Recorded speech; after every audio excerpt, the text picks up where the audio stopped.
Kepemimpinan itu sebetulnya adalah bagaimana kita menginspirasi. Nah, bayangkan kalau saya bertemu dengan seorang pimpinan yang sangat detail.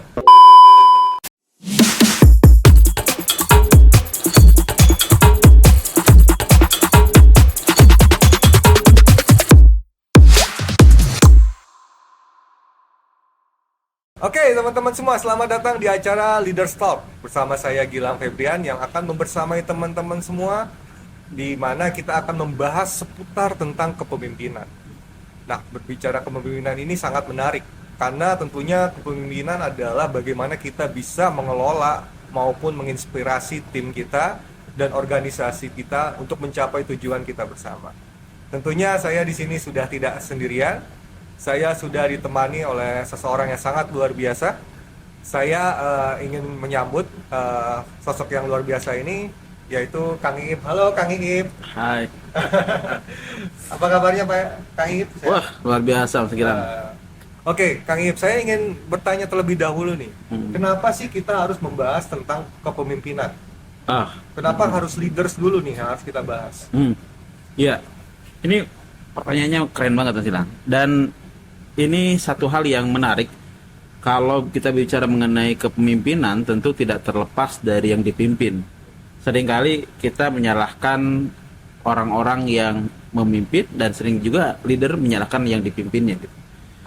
Sebetulnya kalau misalkan kita bicara mengenai siapa duluan yang harus dibenahi, ya tentunya akan banyak jadi debatable ya, pastinya akan debatable.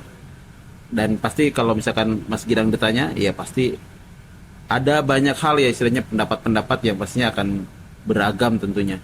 Tapi kalau Mas Gilang ditanya mana yang mau Mas Gilang lakukan waktu bersihin rumah?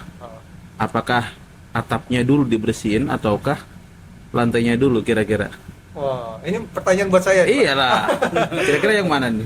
Saya bersihin lantainya dulu deh Pak. Lantainya dulu. Pak Kang. Sorry. Iya, kalau lantainya dulu, kalau atapnya ternyata masih kotor, dia akan terus kemudian mengotori kembali.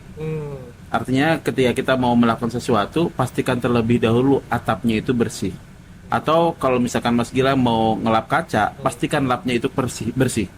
Artinya ketika Mas Gilang mau memperbaiki sebuah tim, pastikan leadernya itu ngerti cara memperbaikinya. Oke, berarti... Nah itulah kenapa kemudian kita harus mulai dari leader. Oh, maksudnya bersihin atapnya dulu supaya kotoran yang di atap itu tidak jatuh dan mengotori lantai. Benar banget, benar banget. Berarti kalau kita mau memperbaiki sebuah organisasi, kita perbaiki dulu atasnya. Ya, itulah kenapa kemudian kita masuk ke dalam leadership. Oke, baik. Nah, terus gimana nih Kang untuk faktor terpenting untuk mengembangkan kepemimpinan? Ya, ini kepemimpinan itu sebetulnya adalah bagaimana kita menginspirasi, bagaimana kita membangun empati, bagaimana dari membangun empati itu kemudian menggerakkan setiap tim yang ada. Kalau misalkan kita berbicara mengenai kepemimpinan, mana yang akan dimulai duluan, tentu yang paling menarik adalah hal yang penting untuk dipahami bersama adalah mindset. Kenapa? Karena kalau misalkan pemimpin mindsetnya belum memiliki mindset yang keberlimpahan, tentu itu dia tidak akan pernah selesai. Pasti dia pengen memberikan sesuatu untuk dirinya sendiri, padahal timnya memerlukan kehadiran dia. Ada hal-hal yang seharusnya dia selesai dengan urusannya, itu kemudian tidak pernah dia selesaikan.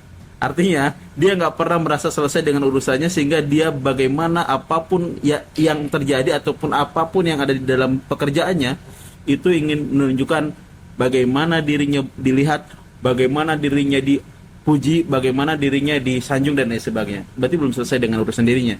Makanya mindset keberlimpahannya harus diperbaiki. Nah setelah mindset baru karakter.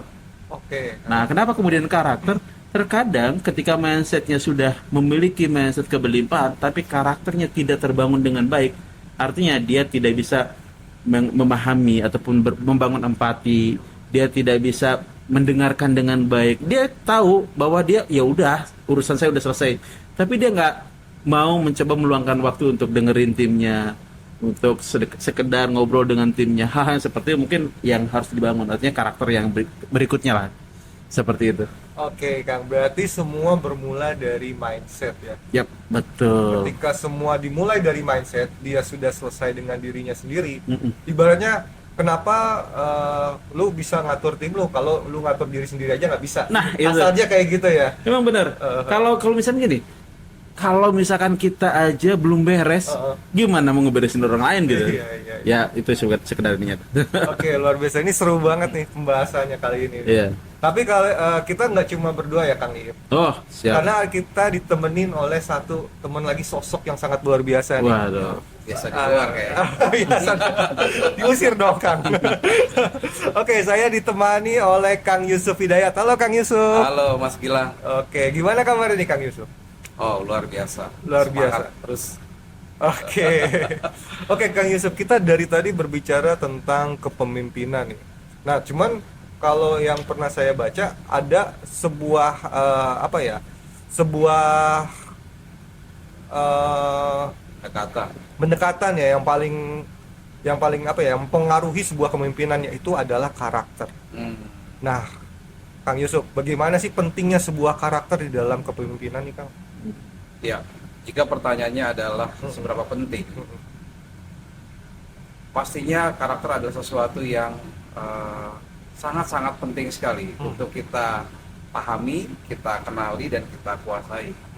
Kenapa, Mas Gilang? Karakter ini mempunyai dampak yang luar biasa. Kalau karakter ini tidak hanya membuat, mungkin kalau kita bertemu dengan seseorang pada awal kan suka terkesima kan, suka seneng gitu, wah ini orangnya baik. Tapi kalau ternyata setelah makin lama kenal, makin dekat, kita sering berinteraksi, tapi kalau orang tidak punya karakter yang baik, itu lama-lama kita akan merasa kayaknya nggak sesuai dengan harapan nih gitu. Dan akhirnya nggak membuat hubungan itu long lasting gitu. Iya. Jadi kan kadang sering nih, kalau mungkin nih misalkan Mas Gilang kalau ketemu dengan ceweknya gitu ya, kan pasti ketika ada istilah tuh kesan pertama begitu menggoda. Nah, dengan karakter, kesan itu akan terus terjaga, kemudian kita pun merasa nyaman terus bersama orang yang kita sukai. Nah, itu adalah kekuatan karakter yang jangankan dalam hubungan keseharian, ini berbicara konteks seorang leader, satu orang pemimpinan, di mana dia melit sebuah tim, melit sekelompok orang ataupun melit tim, maka pastinya seorang leader ini butuh karakter yang positif, yang kuat, yang kemudian itu bisa menggugah dan mengubah timnya untuk menuju sebuah tujuan yang sudah kita sepakati. Oh, oke. Berbicara mengenai karakter tadi ya, Kang. Saya penasaran nih. Ketika kita menemukan tim kita yang tidak cocok karakternya sama kita. Nah, tidak cocok apakah kalau misalnya berpasangan nih, misalnya ya mungkin putus gitu ya. Iya, sering banget, putus sering kan. banget. Nah, kalau sama tim kita gimana nih? Apa kita putuskan aja langsung atau kita justru Wah, ya saya penasaran aja sih. tentunya ini PR banget ya. Masa sih setiap kali kita menemukan ketidakcocokan kita langsung mudahan. Ada, kalau bahasa anak sekarang lu gue N gitu ya.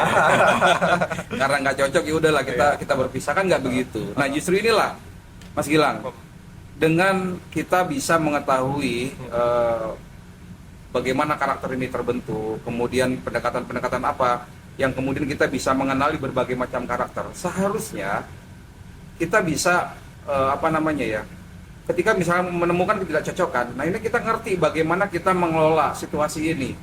Begitu. Jadi bukan berarti ketika tidak cocok ya udah kita langsung tidak berhubungan, enggak begitu. Gitu. Nah, jadi seorang leaders ini, apalagi berbicara tadi seperti seorang leaders ya. Seorang leader ini benar-benar dia dituntut untuk bisa memahami semua karakter tim. Bahkan dia harus memahami dirinya dulu sendiri. Karena sebagai seorang pemimpin dia harus clear tuh. Dia harus bisa menjelaskan ataupun menginformasikan kepada timnya bahwa saya ini orangnya begini, ya.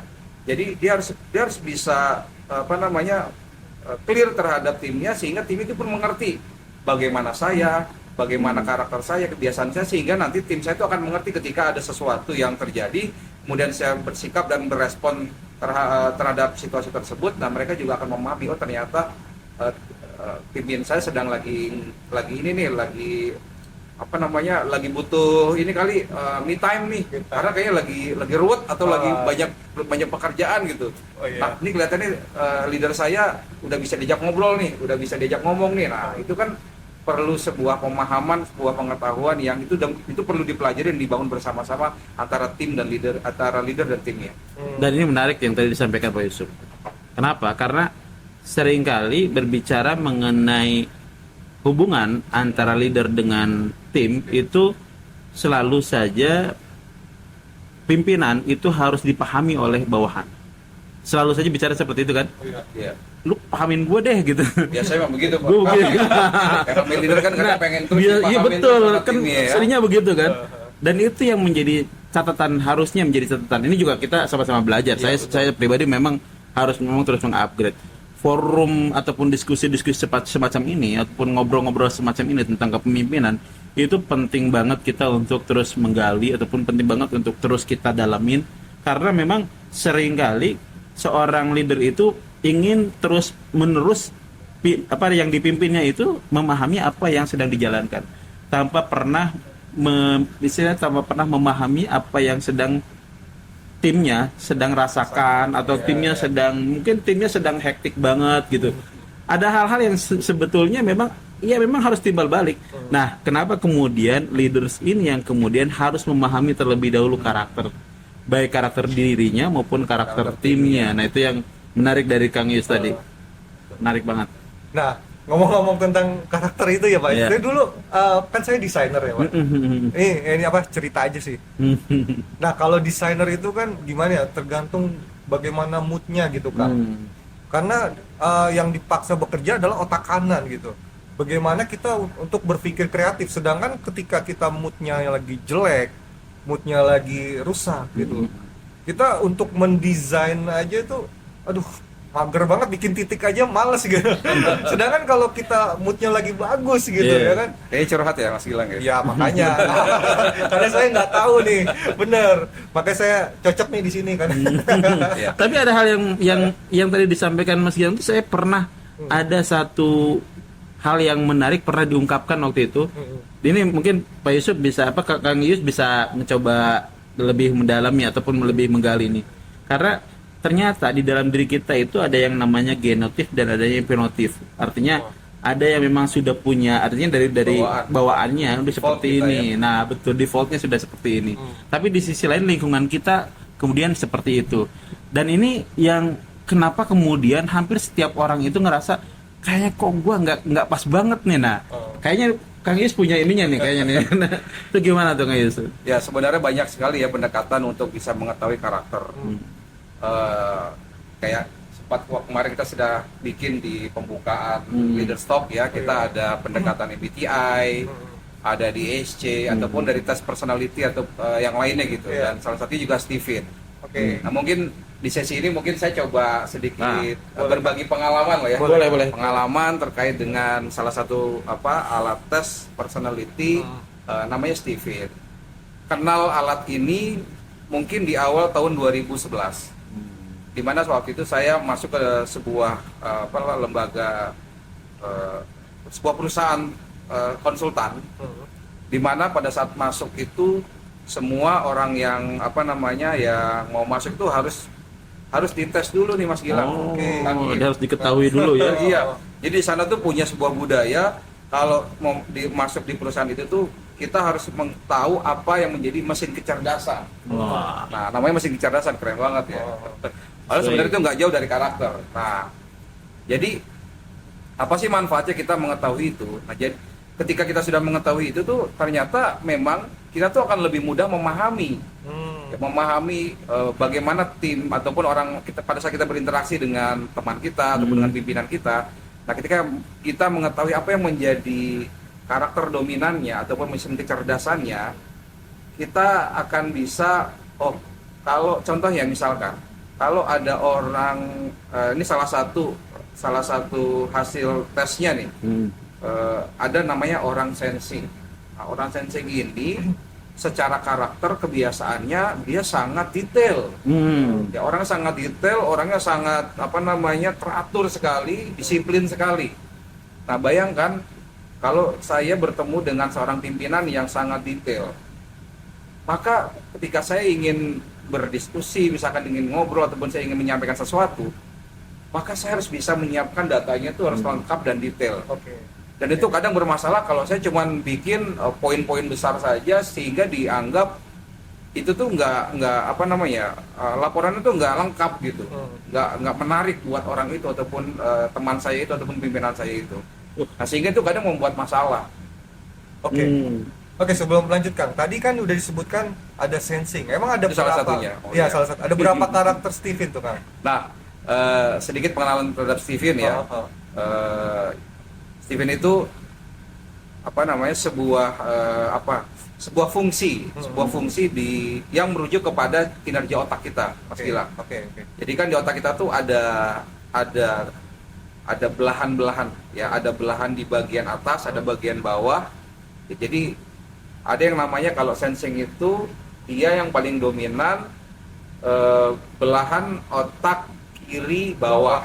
Iya. Nah, itu disebut dengan sensing. Oke. Kalau kiri atas itu disebut dengan thinking. Oke. Ya, kalau kanan atas itu disebut dengan intuiting. Kalau kanan bawah itu disebut dengan feeling. Nah, dan ada satu lagi nih, dan ini adalah ciri khas dari Steven. Karena yang 4 ini sebenarnya sudah ada, itu ada teori fungsional namanya dari seorang psikolog Carl Gustav Jung, betul. Nah, Steven menemukan kecerdasan yang kelima, yaitu kecerdasan otak reptilian ataupun midbrain. Ya, itu yang disebut dengan insting. Jadi mana di antara belahan-belahan otak ini yang kemudian paling dominan, dan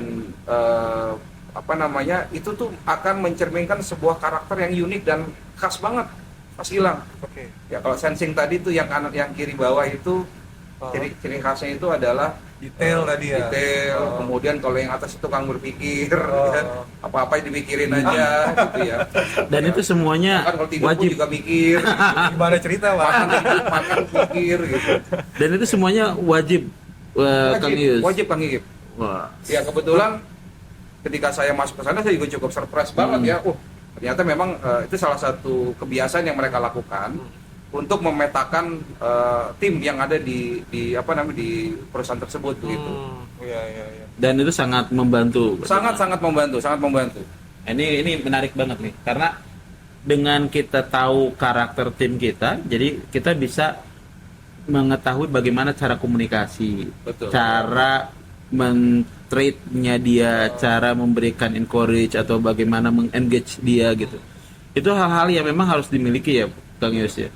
Kalau misalnya apa jadi seorang leader, Mas Gilang bayangin kalau seorang leader nggak ngerti cara ngomong dengan timnya, itu yang ada dibenci, yang ada kerjaan malah yang tadinya harus selesai 1 hari bisa 1 bulan, yang harusnya kemarin itu udah clear, ya itu ternyata nggak ditanggapin, sampai kemudian masalah WA pun jadi masalah gitu kan, itu sering kali.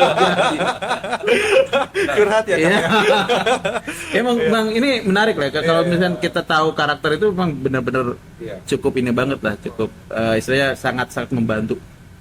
Oke. Nah, Kang, itu kan saya pernah baca juga tuh kan, kalau sensing terus belakangnya ada lagi tuh introvert atau extrovert. Apa dia berpengaruh tuh, Kang, dengan cara dia berkomunikasinya, Kang, atau gimana, Kang? Baik, kalau dalam tema Steven, tadi kan ya sensing, thinking, intuiting, feeling, dan insting itu adalah 5 kecerdasan. Iya. Nah, kemudian ada tambahan lagi tuh, yang kita sebut dalam Steven itu disebut dengan drive. Ya, drive-nya itu ada yang disebut dengan, kalau drive-nya muncul dari dalam keluar, itu disebut dengan introvert. Kang, terlalu bentar. Dari dalam keluar maksudnya gimana tuh, Kang? Nah, begini. Dari dalam keluar tuh maksudnya begini.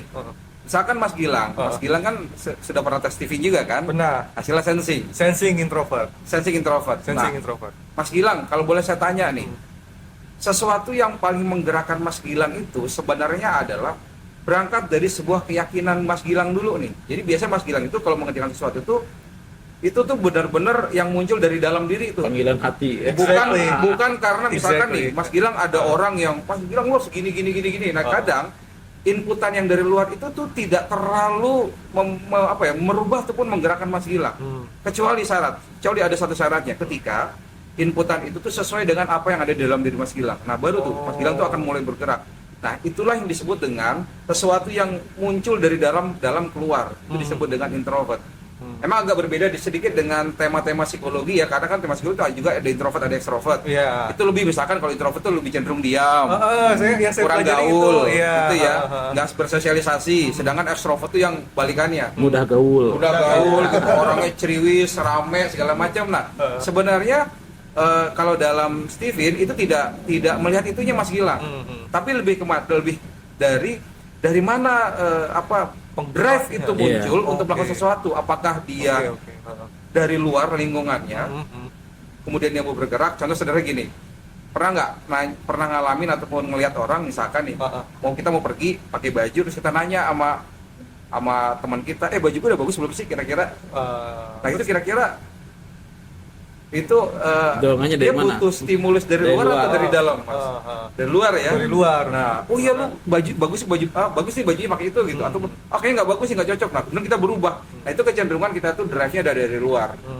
Tapi ada orang yang dikasih tahu gitu, lu pakai baju warna ini ya. Nggak mau. Gue pengen pakai baju kayak gini. Nah, itu biasanya itu lebih dari dalam dia, karena dia punya sesuatu itu muncul dari dalam diri dia yang ingin ditampilkan. Gitu. Dan sebetulnya di dalam motivasi juga kan ada Kang Yus ya, yang disebut motivasi intrinsik dan motivasi ekstrinsik. Yes, betul. Memang itu bagian dari, ya memang itu bagian dari motivasi yang terbangun dari dalam dan motivasi yang terbangun dari luar. Dan ini menarik banget kalau misalkan dibilang tadi, kenapa setiap orang itu ada dorongan dari dalam, kemudian dorongan itu yang kemudian menggerakkan orang. Itu terkadang ya kita bisa nggak memungkinkan nggak itu bisa kemudian orang ini berubah satu saat, misalkan dia dorongannya dari luar gitu, sensing yang tadinya introvert jadi sensing extrovert misalkan, memungkinkan nggak itu kira-kira? Kalau mengacu kepada penjelasan Steven itu tidak berubah. Oke. Mas Gilang. Iya. Jadi makanya disebut dengan Steven personality genetic. Hmm. Karena tadi yang sempat disampaikan di Kang Iip ya, terkait dengan bagaimana kita mengenali model tes Steven ini, apa sih yang di-capture oleh Steven test itu adalah tadi kita mengacu kepada teori fenotip. Jadi fenotip kita 100% itu maksudnya adalah tampilan kita, appearance kita, cara komunikasi kita yang saat ini dikenal ataupun dilihat oleh orang lain, itu tuh kita 100%-nya itu Mas Gilang. Nah, 100%-nya kita itu terdiri dari dua hal.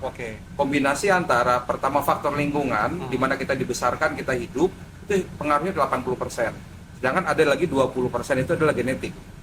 Nah, biasanya kebanyakan tes yang lain itu meng-capture dari sisi lingkungannya. Contoh misalkan begini. Ini biasanya kalau mungkin pernah mengalami ikut-ikutan tes personality. Itu kan biasanya kan menggunakan pendekatan apa? Pencil and paper kan. Kita ditanya sesuatu, kita harus menjawab sesuatu. Jadi ketika menjawab itu kan perlu adanya sebuah refleksi, sebuah pemikiran, sebuah fokus yang saat itu, dan bergantung banget kondisi kita kan. Kalau bayangkan Kang Iip, kita sedang ikut tes itu dalam kondisi lagi tadi lupa belum sarapan pagi, perutnya keroncongan gitu. Itu nggak fokus tuh, sehingga pada saat menjawab tuh bisa jadi mungkin ada bias-bias, ataupun misalkan sebelumnya kita lagi tertekan. Karena apa? Ada masalah lah, ada debt collector gitu, ada pinjol gitu ya. Wah, itu nggak bisa fokus dan akhirnya dia ada kemungkinan bias yang dia tuliskan pada jawaban-jawaban seperti itu. Nah, itulah yang kemudian kenapa di beberapa tes itu kok pada saat saya dulu tes ini hasilnya ini, dan kemudian setelah beberapa tahun saya tes lagi kok tesnya berubah. Itulah yang menjelaskan faktor lingkungan di situ.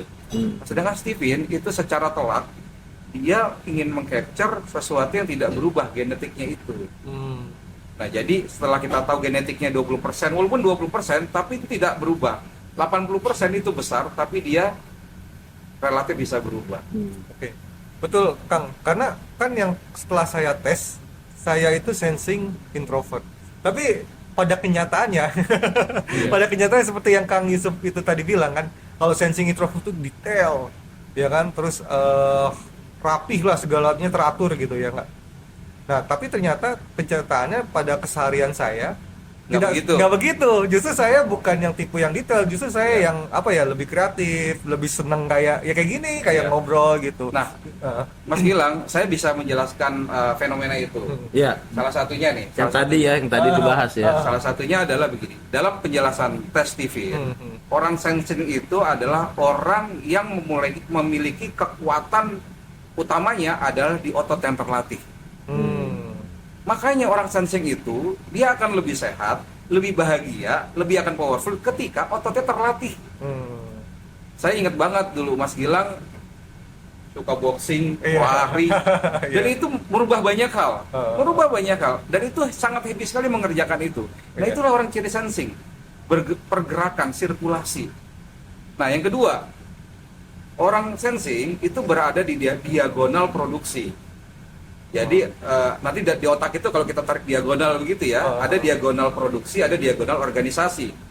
Organisasi itu punyanya feeling dan thinking, produksi itu punyanya sensing dan intuiting. Produksi itu apa sih? Ide, mencipta, membuat sebuah apa ya, konsep-konsep gagasan. Cuman bedanya kalau orang intuiting dia menciptakan sesuatu yang dari tidak ada menjadi ada. Tapi kalau sensing dia belajar banyak hal, dia amati, tiru, modifikasi, dikembangkan. baru dikembangkan. Oh iya iya. Gitu. Iya. Jadi Iya, iya, iya. sebenarnya itu sensing banget Mas Gilang. Oh iya, berarti saya yang kurang paham ya. Nah, Iya, mungkin untuk yang bajunya itu pasti ada bias sih. Hmm. Itu tergantung nanti di lingkungan mana kita sering berada. Iya, masalahnya kalau dia kerjaannya jadi polisi terus dia pakai baju Hello Kitty kan nggak mungkin. Nggak mungkin. Pasti pakai seragam polisi. Iya, ya ceritanya kayak gitu ya. Tapi nggak tahu ya, kalau berolahraga tuh seneng banget nggak sih? Seneng. Nah. Seneng banget. Seneng banget kan? Iya. Karena lepas gitu ya. Kesel video aja boxing gitu. Seru desain apa olahraga lebih suka mana, Mas Gilang? Olahraga. Olahraga. Itu sensing. Iya, apa Kayaknya sih? tekanan banget. Waktu desain itu tekanan banget. Apa saya jadi atlet aja kali ya? Iya. Nggak, bercanda. Oke. It's not my passion. Ya, berbicara Steven tadi itu Kang. Nah, boleh nggak sih Kang ceritain nih pengalaman Kang Yusuf dengan dan Kang Iip juga bagaimana mengelola timnya yang sebagai mungkin Stevennya sudah Kang Yusuf dan Kang Iip udah uji, tapi Kang Yusuf dan Kang Iip itu bagaimana mengelolanya gitu mungkin bisa diceritakan Kang. Ya. Atau mungkin Kang Iip mau cerita nih, pernah pengalaman Steven juga kan? Kalau nggak Iya. salah ya. Saya ngalamin, cuman memang untuk menerapkan memang belum, karena memang saat saya join di Steven ataupun mengenal mengenai Steven hanya mengenal menggunakan alat, dan itu ketika proses yang harus dijalankan pun memang harus, karena di Steven itu agak ribet ya, dari mulai pakai alat fingerprint, terus kemudian nanti diproses, habis itu nanti diinput data, baru kemudian keluar hasil. Jadi dia tidak menggunakan adjustment apa semacam kesimpulan-kesimpulan yang dibuat sama pribadi. Artinya misalkan gini, saya cenderung seperti ini, saya cenderung seperti enggak. Dia hanya menggunakan fingerprint, terus kemudian diproses dalam sistem gitu. Nah, memang agak ribet ya, dan alatnya juga cukup mahal. Terus kemudian dari sisi fingerprintnya juga cukup lumayan lah, satu kali tes bisa sampai 500 ribuan. Iya. 400 Nah, juta. memang betul, kalau misalkan dijalankan sebetulnya memang akan sangat membantu banget buat para leader untuk mengenal dan memahami timnya. Sampai saat ini memang saya belum menjalankan dengan tim saya, tapi memang saya coba memahami terlebih dahulu dari tanda-tanda ataupun kriteria kecenderungan. Jadi memang masih membaca yang sifatnya yang tadi Pak Yusuf sampaikan, yang nampak di permukaan, padahal itu belum tentu. Nah, itu yang kemudian sebetulnya akan jauh lebih bagus kalau misalkan kita sama-sama mengenal dan memahami dengan menggunakan alat tes tadi. Tapi sepengalaman Kang Iip yang nampak dan diprediksi oleh Kang Iip itu akurasinya berapa persen Kang? Ya, sering Sejauh kali. ini nggak? Sejauh ini? Benar-benar. Tapi memang ada banyak, sebetulnya gini, terkadang yang kita capture itu menurut kita itu kayaknya oke nih, tapi belum tentu juga. Misalkan menurut saya nih tipikal orang ini adalah tipikal yang tinggal didelegasiin. Tapi setelah berapa lama ada yang curhat gitu. Saya itu nggak suka nih cara-cara begini. Kasih penjelasan kasih gambaran pekerjaannya dan lain sebagainya. Itu nggak tepat. Jadi mungkin kalau boleh dibilang hampir dari trial errornya saya menjalankan kepemimpinan yang saya coba jalankan selama ini, itu mungkin sekitar 70% lah. 70% ya mendekati, 30%-nya banyak salahnya gitu. Ya memang ngebantu banget sebetulnya kalau misalkan kita menggunakan alat ataupun tools, ngebantu banget karena kita akan dihabiskan waktunya dengan trial error Pak Yus. Mas Gilang gimana, bayangin kalau misalkan kita sehari-hari habis untuk memahami karakter, terus memahami saya harus ngomong seperti apa. Saya kayaknya sama dia sensitif banget ya.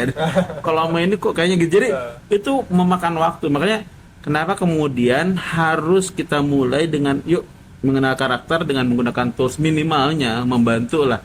Ya setidaknya kalau misalkan Stephen belum bisa, kita menggunakan tes-tes yang online dulu deh gitu. Kayak gitu lah mungkin. Nah, kalau Kang Yusuf gimana nih? Oke, ini penerapannya di mengelola tim gitu. Dalam pekerjaan. Dalam pekerjaan. Oke, saya mulai dari pekerjaan dulu deh. Pertama, saya merasa sangat terbantu sekali ya. Setidaknya saya lebih merasakan kenyamanan dalam bekerja ketika saya menggunakan pola-pola sesuai dengan mesin kecerdasan saya begitu. Saya ini kan adalah orang thinking introvert. Ya, thinking itu adalah orang yang sangat logis banget, data, kemudian harus harus logik, harus ada batasan-batasan, nggak boleh tuh nggak ada misalkan do and dance-nya gitu. Jadi harus clear. Kemudian segala sesuatu tuh ada time frame, ada waktu gitu. Makanya pada saat saya melakukan pekerjaan, saya pastikan dulu nih, saya harus tahu dulu nih batasannya yang boleh apa, yang tidak apa. Itu yang pertama. Kemudian saya harus mengeset waktu. Misalkan dalam pekerjaan itu ya biasanya saya masukkan ke dalam timeline. Jadi pekerjaan itu harus di list, datanya itu harus ada apa aja pekerjaannya, kemudian outputnya apa, yang mau dihasilkan seperti apa, dan kemudian timelinenya bagaimana. Nah itu biasanya selalu saya dengan tim itu ketika ada setiap awal bulan itu kita pasti review tuh, duduk bareng, kita saling berkoordinasi dan kita biasa bicara tentang timeline. Timeline bulan ini kita apa nih gitu, pekerjaannya apa saja nih, kemudian itu harus dibagi tuh. Misalkan misalkan kita mau ada project pelatihan ya, berarti yang ngurusin persiapan, proposal, kemudian nanti ini sampai ke finance adalah si A. Kemudian yang menyiapkan nanti berkoordinasi dengan misalkan dengan vendor ataupun menyiapkan lain-lain itu ada si B. Nanti ada orang yang kemudian pada saat pelaksanaan dia akan melakukan tugas seperti apa, dan saat selesai juga ada yang melakukan evaluasi. Itu sudah dibagi-bagi tuh orangnya, Mas Gilang. Nah, saya tuh akan lebih happy dan senang ketika semua itu sudah diplot-plotkan begitu. Sudah ada orang yang melakukannya, siapa melakukan apa, dan kemudian hasilnya seperti apa itu sudah semua dibagi-bagi. Dan itu di timnya Kang Yus ada karakter-karakter yang berbeda ataupun ada, dan luar saya berbeda semua. Berbeda semua. Waduh. Makin repot nggak sih itu, Blessing banget ya. Makin repot atau makin gampang tuh, Kang? Ya bergantung ke leadernya ya mungkin. Nah, dulu Mas Gilang ketika saya belum memiliki perspektif ini agak bingung tuh. Karena pastinya kan setiap orang itu pasti punya kecenderungan. Yap. Nah, dengan adanya pengetahuan ini, setidaknya saya tahu nih basicnya itu apa. Apa misalkan secara ya kalau saya ini mesin kecerdasan orang ini apa sih gitu misalkan, sensing misalkan, ataupun intuiting gitu, ataupun feeling gitu. Nah saya tahu itunya dulu tuh. Walaupun nanti pada saat saya mengamati perilaku bisa jadi tuh ada yang perilaku yang tidak sesuai dengan mesin kecerdasannya, tapi saya yakin bahwa itu sebenarnya adalah karena faktor lingkungannya. Tapi kalau saya kembalikan lagi dia, kita mentoring, kita coaching untuk kemudian bekerja dengan mesin kecerdasannya, itu saya yakin pelan-pelan mereka akan happy dan mereka akan bisa sustain tuh. Ada satu hal yang menarik dari Pak Jamil aja ini. Beliau pernah mengatakan kalau seseorang itu punya kelebihan di tangan kiri untuk main bulu tangkis, tapi kemudian dilatih tangan kanan terus, dia nggak akan optimal, nggak akan maksimal dalam permainannya. Jadi yang kalau dia udah tahu kelebihannya di tangan kiri, maksimalkan di tangan kiri, latih tangan kiri. Betul. Nah itu menurut Kang Yus tuh diumpamakan dengan Stephen seperti apa tuh? Iya, misalkan begini Kang Ip, Orang sensing, Mm-mm. kebetulan di tim saya ada sensing, ada intuiting, ada feeling, 3 nih lengkap.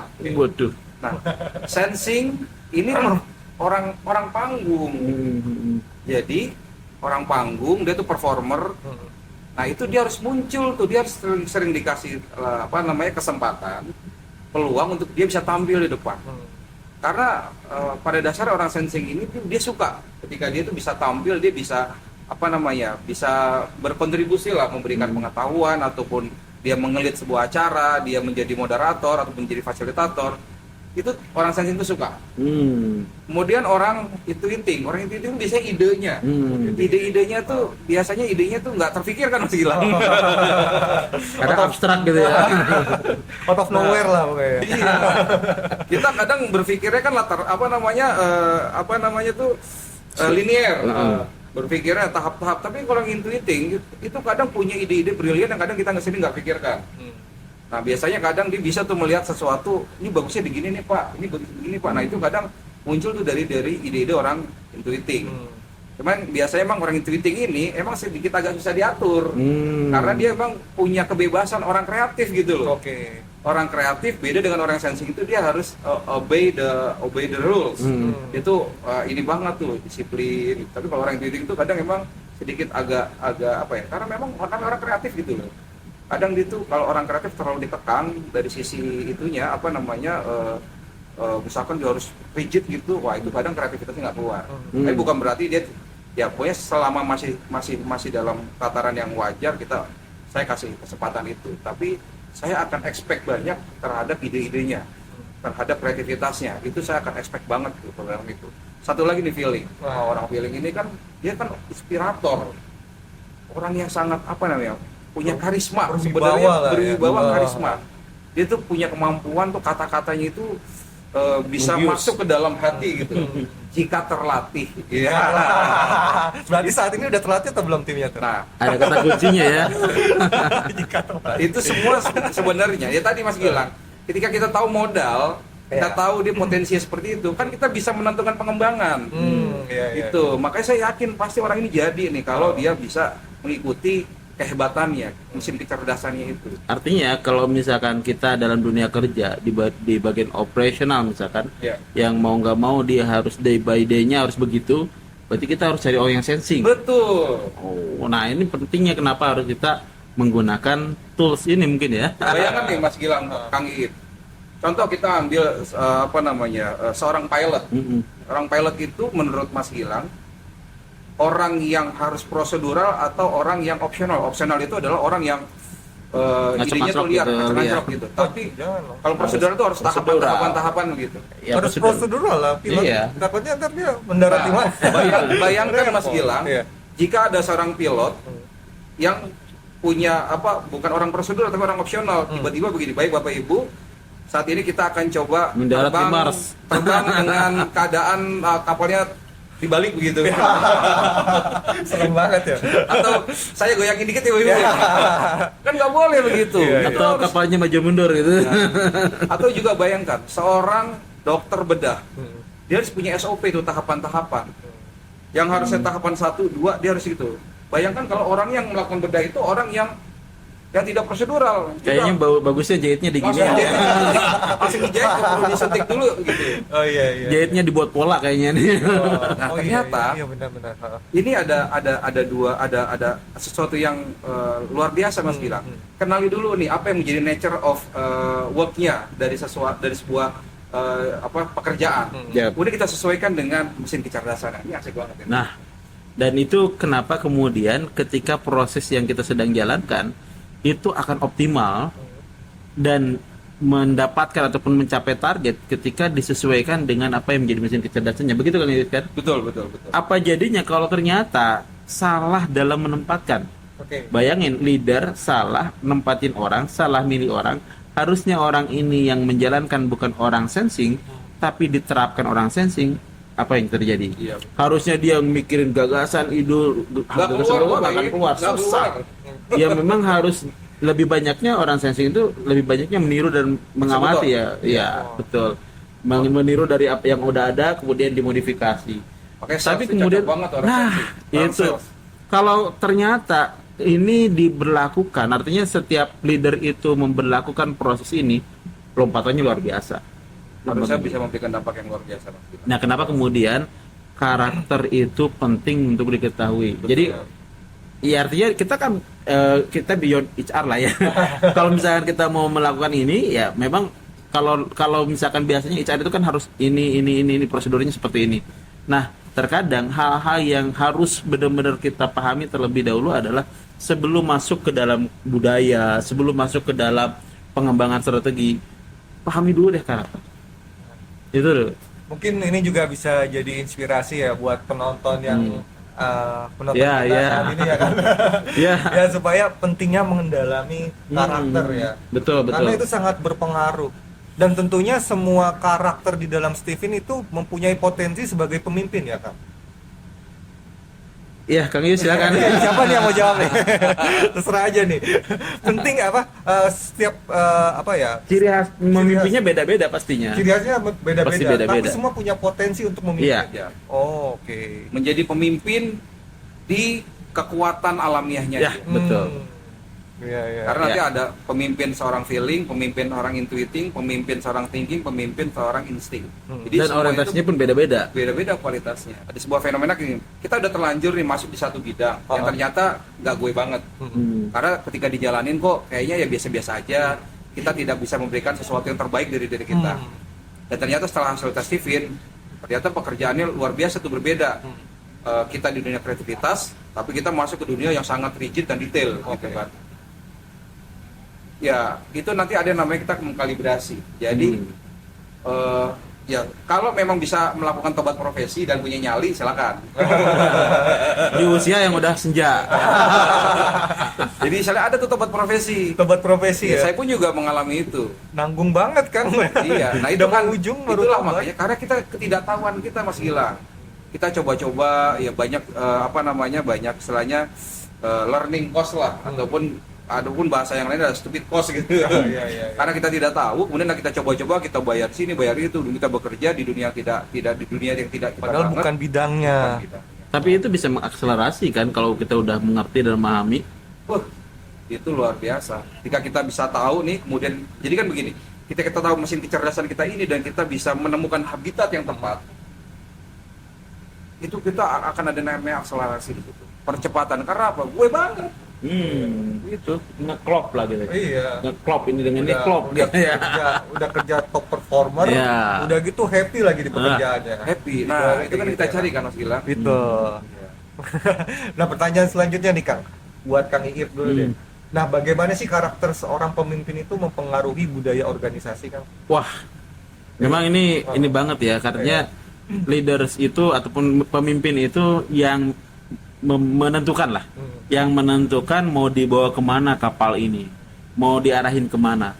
Artinya kalau misalkan dia cenderungan santai, egaliter, cenderungan nggak terlalu banyak istilahnya prosedural dan lain sebagainya, maka dia akan ngebawa organisasi ini menjadi suasana yang memang seperti apa yang dibangun oleh dia selama ini. Iya. Tapi kalau misalkan dia kecenderungannya adalah prosedural, terus kemudian cenderung teknis, kemudian dia cenderung apa yang sudah ditentukan harus begitu gitu, saklek, ya dia akan cenderung membawa organisasi ke arah sana. Nah, sangat menentukan sekali. Artinya seorang leader itu kenapa kemudian harus pertama kali terlebih dahulu diperbaiki, karena dari sanalah artinya sumber permasalahan gitu. Sumber solusi juga bisa jadi dua sisi mata uang yang benar-benar akan benar-benar terjadi dalam organisasi. Salah melit ataupun salah memberikan intervensi terhadap leader, akan salah organisasi dijalankan. Tentu proses ini yang kenapa kemudian nggak masalah siapa yang memimpin saat ini, tapi kemudian yuk kita kenali dulu karakternya, kita kembangkan karakternya, kita akselerasi prosesnya sesuai dengan karakter itu. Itu yang harus kita lakuin. Iya. Sebenarnya masih banyak yang saya ingin obrolkan nih terkait budaya organisasi. Tapi pembahasan kali ini kita seputar karakter pemimpin Ya, aja ya. betul. Iya, betul. Iya. Tapi ya tadi seperti Kang Iip bilang ya, kalau ternyata karakter itu bisa mempengaruhi budaya Ya. organisasi. Tergantung bagaimana cara memimpinnya. Oke, nah sekarang kalau kita sudah tahu nih bagaimana karakter kita, bentuknya seperti apa, terus bagaimana sih cara mengembangkan karakter kita untuk menjadi pemimpin yang lebih baik lagi kan? Nah, itu Kang Yus dulu lah, silakan. Iya. Ya pertanyaannya kalau kita ingin mengembangkan karakter kita lebih baik lagi, ya pastinya sebisa mungkin kita bisa mengetahui dulu nih potensi kita seperti apa. Itulah makanya kenapa dalam sebuah organisasi ataupun perusahaan, ketika sebelum masuk itu ada yang namanya asesmen. Asesmen ini sebuah tools ataupun pendekatan yang ingin mengukur kita tuh berada di posisi mana nih, di apa namanya, kecenderungan kita yang paling kuat itu di seperti apa, sehingga dengan adanya ukuran tersebut kemudian nanti kita akan menemukan ataupun bisa membuat pola pembinaan ataupun pengembangan kita, Mas Gilang. Jadi berbicara yang idealnya adalah ya temukan apa yang menjadi kekuatan kita dulu, kemudian sesuaikan habitat ataupun lingkungan itu sesuai dengan apa yang menjadi kekuatan kita. Itulah the ultimate sebenarnya, the ultimate goals dari sebuah pendekatan apa namanya alat tes ya. Ya kita ingin tahu dulu sehingga kita tahu bagaimana mengembangkannya. Oke. Ya. Mungkin dari Kang Iyip, boleh? Kang? Ya, memang untuk proses pengembangan karakter itu menjadi PR bersama sebetulnya ya. Artinya bagaimana proses pengembangannya itu perusahaan punya peran untuk mengembangkan setiap leadernya, dan kita pun artinya setiap karyawan yang memiliki peran sebagai leader wajib mengembangkan karakternya masing-masing sesuai dengan pakem yang sudah ditentukan. Artinya karakter ini pengembangannya ke arah sini. Itu ada yang namanya IDP ataupun Individual Development Program ataupun Individual Development Plan. Nah, setiap karakter yang sudah diketahui kemudian tahu pengembangannya itu akan jauh lebih mudah. Dan itu kembali ke kita semua. Artinya mau nggak kita mau nggak menjalankan perubahan, mau nggak melakukan perubahan. Kalau kita mau melakukan perubahan, ya nggak mesti nunggu perusahaan tentunya. Artinya dimanapun kapanpun, oh saya udah tahu nih peta saya harusnya ke sini. Nah itu akan kemudian harus dijalankan mau nggak mau. Yang paling penting sebetulnya memang membangun kesadaran itu sendiri. Awareness itu penting. Kenapa kemudian mindset yang kita dahulukan, kemudian setelah mindsetnya keberlimpahan, baru kita masukin ke pengembangan karakter. Dan satu hal yang jadi penting untuk proses ini adalah kita dari akademi, korpu, HC, dan kemudian manajemen mewadahi proses itu. Artinya kita sama-sama yuk, bukan istilahnya ini tanggung jawab kalian masing-masing, enggak. Ini sama-sama lah kita saling menjalankan ataupun saling mengisi dalam program yang kita sama-sama usung ini gitu. Seperti itu, Mas Gilang. Oke, baik. Ada yang tambahan dari saya nih. Kan ini nanti kita setelah proses ini kan kita ada milestone ya yang kita akan jalankan, Kang Yus, di mana nanti itu yang mau saya tanyakan sebenarnya. Jadi saya maksudnya mau menanyakan pertanyaan terakhir. Oke, ya, pas banget berarti ya. Seide gitu. Iya, seide. Iya. Maksudnya itu tahapan selanjutnya nih dari program leaders yang paling memungkinkan. Setelah pengembangan karakter itu apakah? Betul. Nah, ini kalau misalkan kita sekarang sudah masuk ke dalam karakter, kita akan mengembangkan proses yang berikutnya adalah pengembangan tentunya dari sisi karakter tadi. Artinya individual development plan setiap leaders. Nah, proses yang kita bangun sekarang adalah bagaimana para leader itu menghadirkan dirinya untuk membangun empati dulu terhadap timnya. Artinya kita mau membangun seorang leader yang nge-lead by heart gitu. Dia nge-leadnya berdasarkan hati, bukan lagi hitung-hitungan. Dia nge-lead, dia berdasarkan empati yang terbangun. Karena kita membangun sebuah keterhubungan antara kita dengan tim kita yang menginspirasi dan memberdayakan. Sehingga tim yang tadinya berjalan sesuai dengan prosedur, berjalan sesuai dengan perintah, akan berubah menjadi berjalan sesuai dengan keinginan mereka, dan itu powerful. Itu yang harus dibangun sama-sama. Ya, inisiatif dan sendiri kan. Betul, dan ini kan prosesnya nanti saya sendiri memang merencanakan ada pengembangan. Kita sudah bekerja sama dengan beberapa instansi, bekerja sama dengan beberapa lembaga ya tentunya untuk mengembangkan konsep 3 hal. Yang pertama dari sisi sistemnya, yang kedua dari sisi culture-nya, dan yang ketiga dari sisi leadership-nya. Bahkan orang yang mengatakan ada yang ngedrive seseorang itu dari sisi culture, ada yang mengguide seseorang dari sisi sistem, tapi nggak ada yang mengkombinasikan keduanya. Dan yang mengkombinasikan keduanya itu adalah leader. Leader. Gitu kan. Luar biasa sekali, Kang. Oke, untuk Kang Yusuf mungkin ada tambahan, Kang? Ya, berbicara tentang leadership dengan karakter ini sesuatu yang tidak bisa dipisahkan, Mas Gilang. Ya, jadi ini dua hal yang harus menjadi satu kesatuan. Memang butuh effort. Ya, menjadi seorang leader itu butuh punya knowledge, skill, attitude tuh yang komprehensif gitu. Iya. Dia tidak hanya saja melit dengan technical ataupun teknis kompetensinya saja atau technical kompetensinya saja, tapi juga ada kemampuan managerialship, ada leadership. Nah, di mana di situ itu adalah seni bagaimana mengelola, membangun hubungan, membangun motivasi, menyamakan frekuensi. Ya. Nah, itu kan PR banget tuh. Nah, ketika Betul. itu bisa dibangun dengan kemampuan kita mengenali karakter, ini akan luar biasa. Jadi pada intinya gini, ketika kita mengetahui apa yang menjadi blueprint dari personality kita ataupun tim kita, maka kita pasti akan mudah sekali menemukan karpet merah kesuksesan kita. Luar biasa. Oke, mungkin pertanyaan terakhir nih dari saya. Yeah. Cuman ini di luar karakter deh, karakter dalam kepemimpinan. Yeah. Oke, Kang, boleh nggak sih bagiin tipsnya nih buat saya sebagai leader baru, sebagai leader milenial? Karena selama ini yang saya temuin Gen Z, tips buat Gen Z, memimpin Gen Z dan lain sebagainya. Yeah. Tapi buat milenial tuh udah jarang sekarang, Kang. Boleh dong bagi tipsnya, Kang. Mungkin buat teman-teman juga yang nonton nih yang sebagai leader baru, sebagai milenial, apa nih tipsnya nih, Kang? Monggo dari Kang Yus, silakan.